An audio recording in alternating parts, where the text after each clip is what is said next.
हरे कृष्णा। नमस्कार दोस्तों, आप सभी का स्वागत है जीवन अमृत चैनल पर, जहां हम अध्यात्म, पुराण और भारतीय परंपराओं की अमूल्य धरोहर को आपके समक्ष लाते हैं। आज का यह विशेष दिन है गुरु पूर्णिमा, वह शुभ अवसर जब हम अपने जीवन के पथ प्रदर्शक अपने गुरुजनों को श्रद्धा से नमन करते हैं। प्राचीन कथा के अनुसार महर्षि वेद व्यास जी को भगवान विष्णु का ही अंश माना जाता है। महर्षि वेद व्यास जी की माता का नाम सत्यवती था। उनके पिता का नाम ऋषि पराशर था। महर्षि वेद व्यास जी को बचपन से ही अध्यात्म में बहुत रुचि थी। एक बार उन्होंने प्रभु के दर्शन के लिए माता पिता के सामने इच्छा प्रकट की और वन में जाकर तपस्या करने के लिए अनुमति मांगी। जब उनकी माता ने यह बात सुनी तो उन्होंने वेद व्यास जी को वन में जाने से मना कर दिया। इसके बाद भी वेद व्यास जी वन में जाने के लिए हठ करने लगे। वेद व्यास जी की हठ को देखकर उनकी माता सत्यवती ने उन्हें वन में जाने के लिए आज्ञा प्रदान कर दी। इसके बाद जब वेद व्यास जी वन की तरफ जाने लगे तो उनकी माता ने उनसे कहा कि जब कभी भी तुम्हें घर की याद आए तो तुम बिना हिचके घर आ जाना। माता के इन वचनों को सुनने के बाद गुरु एक ऐसा शब्द है जो दो शब्दों से बना है, गु और रू से मिलकर बना है। संस्कृत मूल गु का अर्थ होता है अंधकार या अज्ञान और रू का अर्थ है उस अंधकार को दूर करने वाला। इसलिए जो हमारे अज्ञान का अंधकार दूर करता है उसे गुरु कहते हैं। भारत में गुरु का महत्व सर्वोच्च स्थान पर है। गुरु एक ऐसा व्यक्ति है जिसके व्यक्तित्व के अंदर कई शिष्य में निखार आता है, जो अपनी शिक्षाओं से हमें ज्ञान देते हैं। वह हमें ज्ञान और विज्ञान की विशाल दुनिया से परिचित कराते हैं। वह हमारी अज्ञानता को दूर करके वह हमें सिखाते हैं, हमारा मार्ग प्रदर्शन करते हैं। वह हमें सभी बुराइयों से बचाते हैं और पाप कर्म में गिरने से पहले भी हमारा हाथ थामते हैं।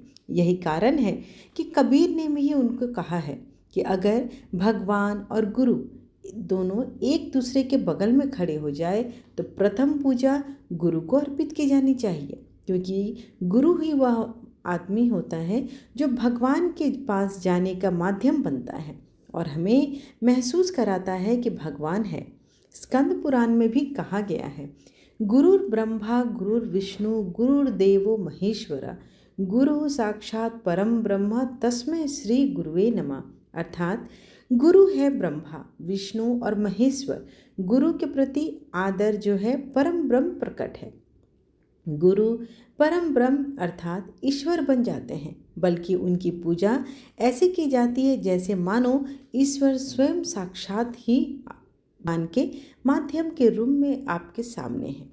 यह बात एक अन्य प्रसिद्ध श्लोक द्वारा भी स्पष्ट की गई है, गुरु गोविंद दो खड़े काके लागो पाए बलिहारी गुरु आपने गोविंद दियो बताए। अर्थात गुरु और गोविंद भगवान मेरे सामने उपस्थित हैं। मैं पहले किसे प्रणाम करूं, गुरु की जय करूं या गोविंद की जय करूं? तो ऐसे में गुरु की जय हो, क्योंकि उन्होंने मुझे गोविंद को दिखाया। गुरु को भौतिक रूप नहीं है, गुरु ऊर्जा है, वह माध्यम है जिसके माध्यम से ज्ञान की गंगा बहती है। शिष्य और गुरु का शाब्दिक अर्थ दोनों एक दूसरे के पूरक हैं। वह एक दर्पण है जो आपको आपका सच्चा स्वरूप दिखाएगा और आपकी मदद करेगा आपको ऊपर उठने में। आपको बशर्ते गुरु की आज्ञा का पालन करना होगा। गुरु का पहला लक्षण है वैराग्य या अलगाव। जैसे ही आप निकटता में आते हैं, अपने गुरु की कृपा से आप अनुभव करते हैं कि वही वैराग्य भीतर एक संकेत है कि आप अंदर से सही जगह पर हैं। गुरु जीवन का सबसे आवश्यक हिस्सा है। इस दिन शिष्य पूजन करते हैं अपने गुरु की और गुरु आध्यात्मिक मार्ग प्रदर्शक के रूप में सम्मानित होते हैं। यह पूर्णिमा के दिन पड़ता है और आज गुरु पूर्णिमा है, तो आप सभी को गुरु पूर्णिमा की ढेर सारी शुभकामनाएं। यह पूर्णिमा आषाढ़ माह में पड़ता है। परंपरागत रूप से यह त्यौहार बौद्धों द्वारा भगवान बुद्ध के सम्मान में मनाया जाता था, जिन्होंने अपना पहला उपदेश इस दिन उत्तर प्रदेश के सारनाथ में एक भव्य समारोह आयोजित किया जाता था। जबकि हिंदू इसे महान संत के रूप में समझकर जिसे एक रूप में देखा जाता था। प्राचीन हिंदू परंपराओं में सबसे महान गुरुओं में से एक बौद्ध धर्म के भगवान बुद्ध थे। आषाढ़ सुधा पंचमी पर ब्रह्म सूत्र लिखना भी शुरू किया गया था, जो कि समाप्त होता है। इस दिन उनके प्रति समर्पण के रूप में उनके पाठ का आयोजन भी किया जाता है, जिसे उस दिन पूर्णिमा के नाम से अर्थात गुरु पूर्णिमा के नाम से जाना जाता है। आइए आपको एक प्रेरक कथा सुनाते हैं, जिसमें एक शिष्य और उसके गुरु की कथा है। जो लोग अपनी समस्याओं को सुलझाने के लिए दूसरों की मदद का इंतजार करते हैं, वे कभी भी आत्मनिर्भर नहीं बन पाते। ऐसे लोगों को सफलता आसानी से नहीं मिल पाती। इस संबंध में एक बहुत ही प्रचलित कथा है। कथा के अनुसार एक समय की बात है कि एक आश्रम में गुरु अपने शिष्यों के साथ रहते थे। वे हमेशा यही सीख देते थे कि हमें अपना काम खुद करना चाहिए, कभी भी दूसरों से मदद लेने के लिए इंतज़ार नहीं करना चाहिए। सभी शिष्यों को भी यह बात अच्छी तरह से ध्यान में थी। एक दिन गुरु अपने शिष्यों के साथ दूसरे गांव जा रहे थे। रास्ते में एक नाला भी था। गुरु और शिष्यों को उस नाले को पार करके दूसरे गांव जाना था।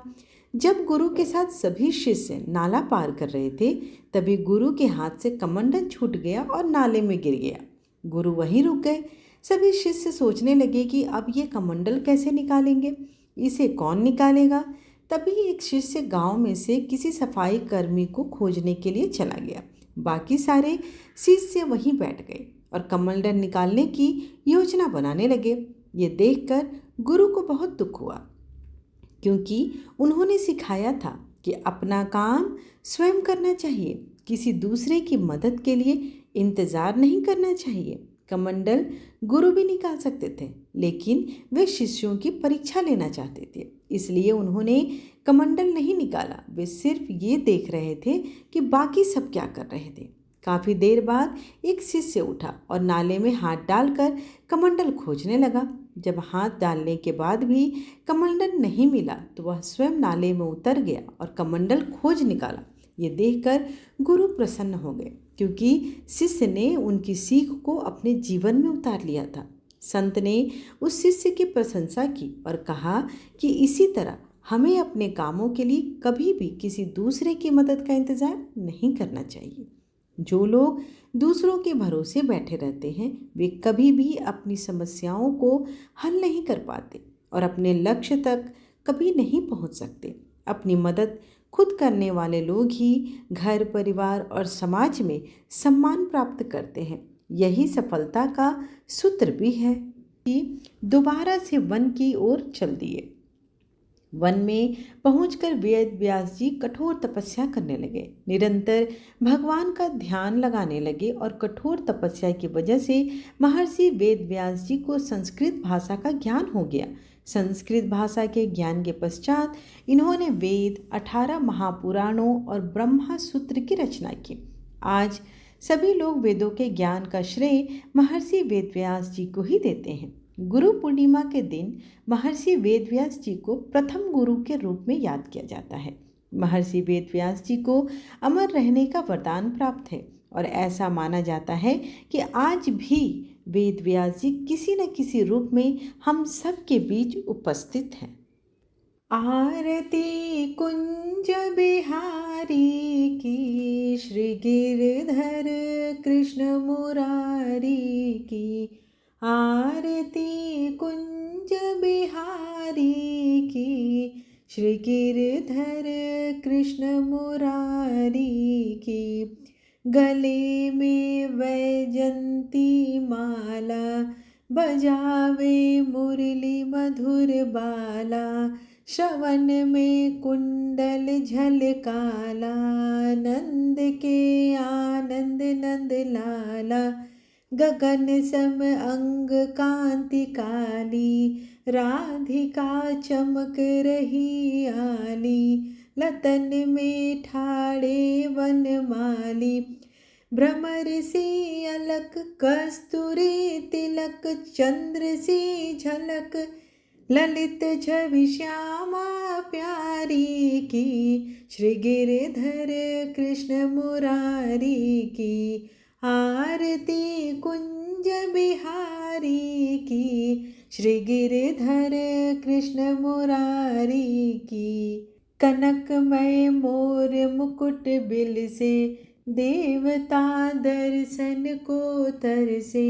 गगन सो सुमन राशि बरसे, बजे मोर चंग मधुर मृदंग। ग्वालिनी संग अतुल रति गोप कुमारी की, श्री गिरधर कृष्ण मुरारी की।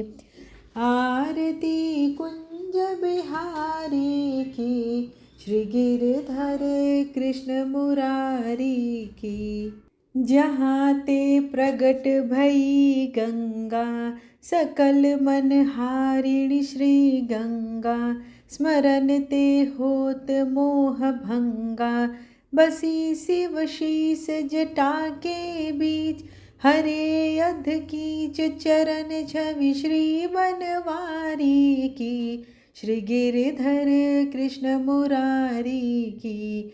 आरती कुंज बिहारी की, श्री गिरधर कृष्ण मुरारी की।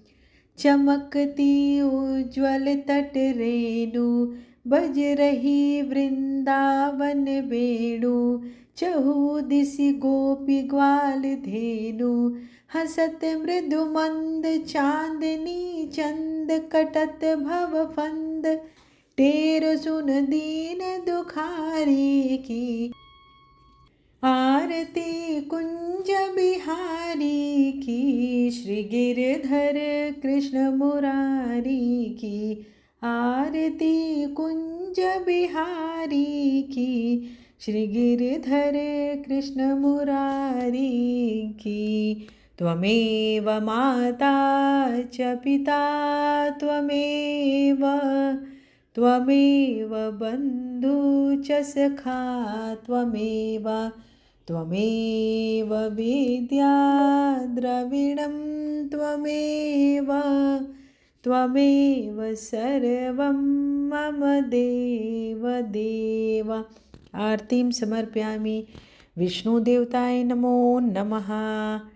आशा करती हूँ कि आपको आज की वीडियो पसंद आई हो। अगर आपको वीडियो पसंद आए, हमारी मेहनत पसंद आए, तो एक बार दिल से कमेंट बॉक्स में हरे कृष्ण अवश्य लिखें। और अगर आप मेरी चैनल पर पहली बार आए हैं, वीडियो पसंद आए तो चैनल को लाइक शेयर एंड सब्सक्राइब करें, ताकि मेरे आने वाली वीडियोस की नोटिफिकेशंस आपको मिल सके। अगर आपका कोई सुझाव है या आप कोई खास प्रकार की कथा श्रवण करना चाहते हैं, तो आप कमेंट में लिख सकते हैं। धन्यवाद।